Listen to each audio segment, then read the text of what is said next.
But first, the most recent one, talk about, Christians who, really mean it.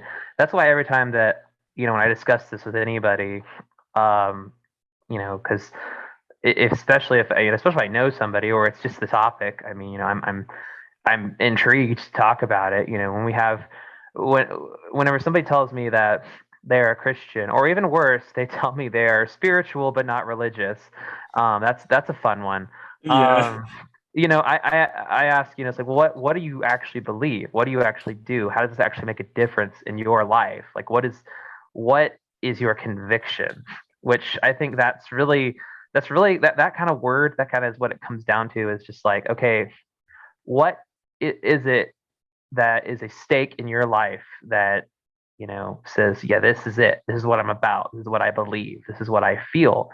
um and what makes that your personal walk, whether that be with Christ or whatever it is you believe in.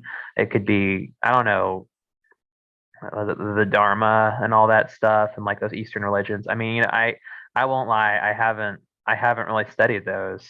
Um, I'm not inundated with those like I am with Christianity, being in the part of the world where we were born in. I mean, and that's um, so that's why it's important. I think that yeah, everyone does have their their own actual um, their own actual conviction, I guess. I guess that's the best word that comes with it. Another thing you mentioned, which you mentioned about miracles, which I mean, you go ask my parents, they just say that everything has been a miracle. Like, again, like the fact that my parents weren't supposed to have kids, and then they had two. Um, or the fact that I survived that car accident. Not only survived it, I mean, because particularly it was really bad. It was like I was really stupid. It was the end of the day. I wasn't thinking. I was really tired.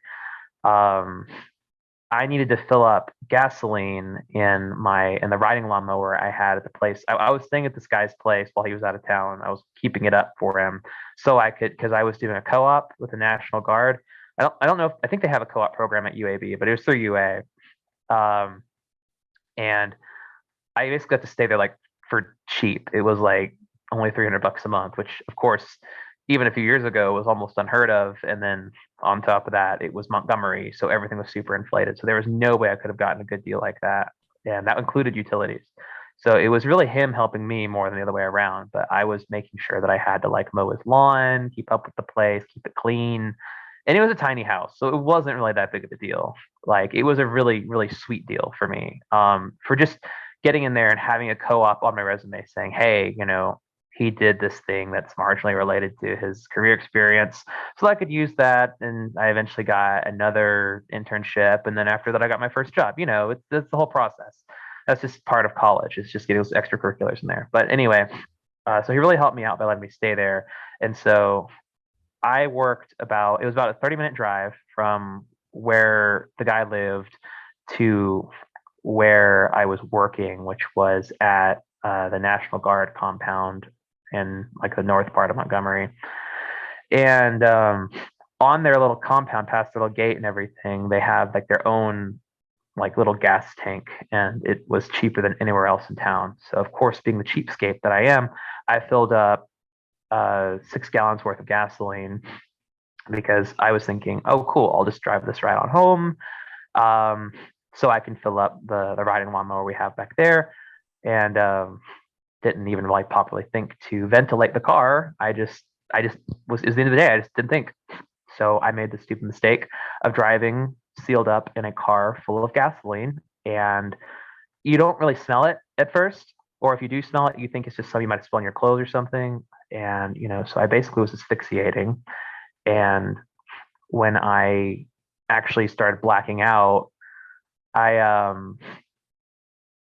it was a situation where, because of the pressure, I would have, like, on impact, that pressure with the gasoline in a contained uh place like that, it should have ignited basically just from the impact, which means that I would have not only been in a car accident, I would have burnt to a crisp. Um, and that could have also happened. There could have been another ignition, because whenever your car it gets hit, when there's an impact, a lot of cars with seatbelts will actually have another basically like shotgun shell equivalent loaded in your seatbelt to extra tighten it to keep you in place. Mine never went off. If it had, again, that would have been something else that could have totally just destroyed my entire body because it would have set all those gas fumes on fire, you know? And there's also another thought that, what if somebody hadn't found me and like, because when I came to, like, there were a bunch of people looking at me because they thought I was a drug addict. Like, they thought I was on something. Because technically speaking, inhaling fumes, asphyxiating, it is technically under an influence. So yeah, technically I was pretty high. Um, but if somebody hadn't opened the door and just they kept staring at me like that, I would have just suffocated. So there's at least three different ways that I should have died horribly that day, but I didn't. So, I look at that, I look at other close calls I've had in my life, and, my mom just swears up and down about, it's a miracle, it's a miracle, it's a miracle. But, you know, that's another thing you can look at is like, well, I think it was Albert Einstein who said, you can look at everything as a miracle, or you could look at nothing as a miracle. It's kind of a perception thing. It's like you could say, oh, well, that whole situation only existed because the perfect things came together and made that happen. Like, oh, it was God's fault I was in that car in the first place or something. I mean, you can look at life in a very grateful demeanor and say, yes, I'm so thankful that I survived. That was a miracle. Um, or you could not. And, I'm not really as much interested in, you know, I guess the talking about, how people view things as much as, what actually happened. So it's kind of like I want to get the facts. And so that's where my interest in studying scriptures ever has come from, because growing up, especially in Christian school and surrounded by the church and everything like that, it was very much a textbook to me. It was very much this is another subject, just like history or anything else you're going to have to learn. And so, and a big part of that, of course, is the topics around death. And, like you were saying, the first question, um, what it's that fear. It's that fear of essentially the unknown, or, the not currently known, that inspires you to want to have a belief, wants you to have, you know, something to hang on to. And I feel like, and part of a lot of people who say that they're Christian and, don't really act on it. I feel like a lot of that is born out of that fear, because, they feel like they have to say something, or else, like, oh, well, if I don't, I'm going to go to hell. And, that's really their only impetus for believing and being active in the church at all. But, and it can be hard to really come to terms with that, in terms of like, you know, I, if I want to be a genuine person, or I want to be a genuine believer or whatever, it's like you have to come to terms with that, and really measure yourself up and say like, well, what's my real motivation here? What's my end game? Am I doing this just because I'm trying to look for what I can get out of it? Or do I actually want to be a real voice and a real, you know, worker for the body of Christ? Do I want to be that? And, I think that a lot of people, especially in Christian denominations, there's so many of them, are so caught up in the no longer really necessary things that split apart a lot of these denominations in the first place, um, that they don't ever really get to that really personal question. And I think that that's probably one of the most important questions that you can ask, is because, I mean, like, you look at these modern denominations that exist today, and they're separated over things that they aren't even separated over anymore. Like, who should sing in the church? Can women do basically anything?